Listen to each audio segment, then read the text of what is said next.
Salut à tous. Je voulais vous partager un petit truc, une métaphore que j'avais trouvée géniale hier en discutant avec Lorraine Regazzoni, la directrice du centre de médecine douce Renaissance, dans lequel j'ai fait jusqu'à présent mes consultations.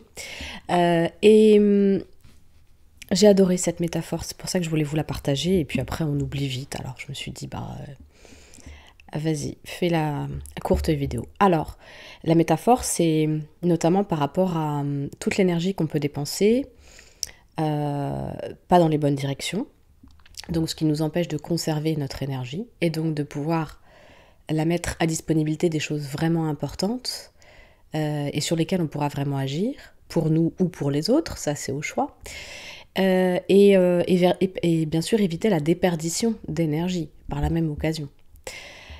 Et retrouver sa responsabilité et se rappeler à travers ça que c'est à nous d'aller s'apporter, d'aller chercher comment s'apporter les choses dont on a besoin. Déjà, peut-être pouvoir être capable de savoir, ressentir plutôt ce dont on a besoin, parce que c'est quelque chose qui est parfois éteint en nous.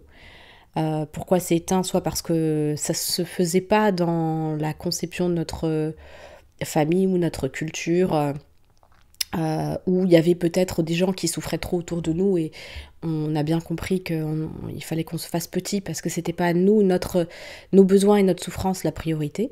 Il y a plein d'explications, mais on s'en fout. Je dirais que vraiment, si c'est pas le cas et qu'on ne connaît pas, qu'on ne ressent pas ces choses qui nous nourrissent, eh ben, il est jamais trop tard pour aller à la rencontre de ça. Et puis, on se trouve toujours plein d'excuses sur cette question. Soit on est intéressé par trop de choses et puis, du coup, laquelle prendre, ou alors par rien. Bon, quand je dis des excuses, c'est pas péjoratif, hein. C'est des empêchements, c'est des trucs qui viennent nous jouer des tours. Et à mon sens, c'est dommage, parce que si on fait pas vivre ce feu-là à l'intérieur de nous, on peut pas... Si le but c'est d'en abreuver les autres, on pourra pas, et on pourra pas non plus s'abreuver soi. Hein, donc je parle d'abreuver en parlant de feu, normalement c'est de l'eau. Bon il faut bien de l'eau et du feu, hein. Il faut de la lumière aussi. Pour un arbre, pour qu'il pousse, il lui faut de l'eau pour ses racines et de la lumière pour ses feuilles. Et à partir de là, petit à petit. Bon, alors la métaphore, je voulais pas faire une vidéo trop longue, donc on y va. La métaphore, c'était par rapport à un enfant. Il a une bonbonnière, il a plein de bonbons dans sa bonbonnière. Et alors du coup, toute la journée, il passe son temps à distribuer des bonbons à tous les gens qu'il rencontre et qui en ont besoin ou qui en ont envie. Et puis c'est cool, il est content de pouvoir distribuer ses bonbons, ça lui fait du bien, ça lui fait plaisir. Puis le soir, il se retrouve avec sa bonbonnière qui est complètement vide. Et du coup, il en a plus pour lui, du tout. Et puis du coup, il veut trouver évidemment des bonbons, donc il va chercher à l'extérieur pour trouver des bonbons chez quelqu'un d'autre, en fait. Et puis, du coup, on va lui donner des bonbons parce qu'il est en attente et il cherche à l'extérieur pour se nourrir de ces bonbons. Et puis, il veut recevoir plein de bonbons. Et c'est plein de bonbons dont qu'il aime pas, quoi. Lui, il adore les gros chewing-gums, les fraises tagada, et puis là, il reçoit plein de réglisses, pas bons, qu'il aime pas, des trucs, qu'il aime pas. C'est pas les trucs qui lui conviennent, c'est pas les trucs qu'il aime, c'est pas les trucs qui vraiment lui font du bien, quoi. Et puis il est dégoûté, quoi. Il est dégoûté, parce que déjà, il a donné tous ses bonbons, et puis en plus, il en a plus, et puis en plus, ce qu'on lui donne, c'est pas terrible. Et c'est une belle métaphore, parce que finalement, c'est à lui d'aller déjà être attentif à la ration qu'il donne de bonbons aux autres. Il ne s'agit pas de se dire on ne donne pas de bonbons aux autres, c'est pas tout blanc ou tout noir, en fait, cette histoire. Mais il s'agit qu'il aille, lui, à la recherche des bonbons qu'il aime.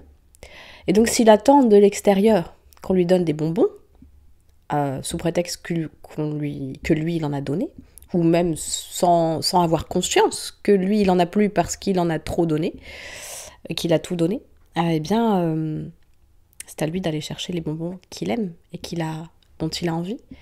Et donc effectivement, si en plus il n'a pas déjà conscience des bonbons qu'il aime, bah déjà c'est compliqué. Et s'il n'a pas confiance que c'est à lui d'aller se les donner en premier, avant de les attendre de l'extérieur, même si ça n'empêche pas le partage, on est des êtres sociaux, on est des êtres de partage. Nous sommes, j'aime bien cette idée de se dire que on est là pour s'occuper de soi en tout premier lieu, et puis ensuite on peut s'appuyer sur les autres, on s'appuie sur nous, et les autres, on s'appuie sur les autres plutôt, et les autres peuvent s'appuyer sur nous. Bien sûr, pas n'importe comment et dans n'importe quelle condition, mais c'est une idée générale. Et cette idée générale, si on la garde en tête, on peut plus facilement l'appliquer, en fait.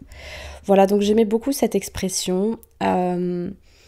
Et c'était lors d'une discussion où on parlait de système sympathique et parasympathique. On parlait de sophrologie, puisqu'elle est sophrologue, donc je vous la recommande.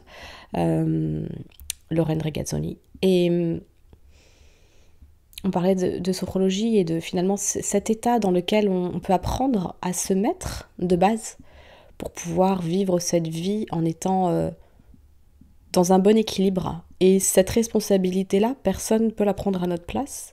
Donc bien sûr, on peut s'aider de gens qui peuvent nous montrer. Je ne sais pas, s'inspirer de gens qui, eux, comment ils font.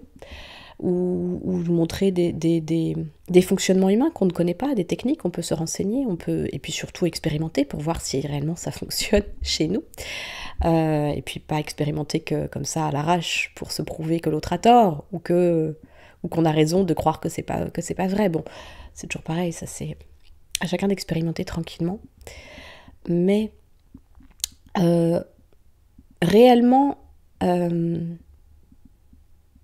cette histoire d'énergie et cette histoire de bonbons, elle est vraiment très intéressante parce qu'elle peut s'appliquer à beaucoup de choses dans nos vies.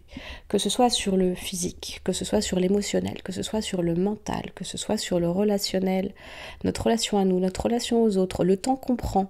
Est-ce qu'on prend suffisamment de temps pour soi dans notre vie? Est-ce qu'on prend suffisamment de temps aussi pour passer du temps avec les gens qu'on aime? Est-ce que, voilà, quel est le ratio de notre énergie, de notre temps?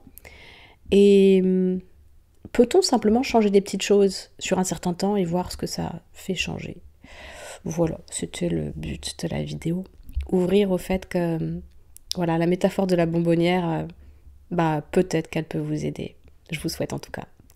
À bientôt dans une prochaine vidéo. Ciao!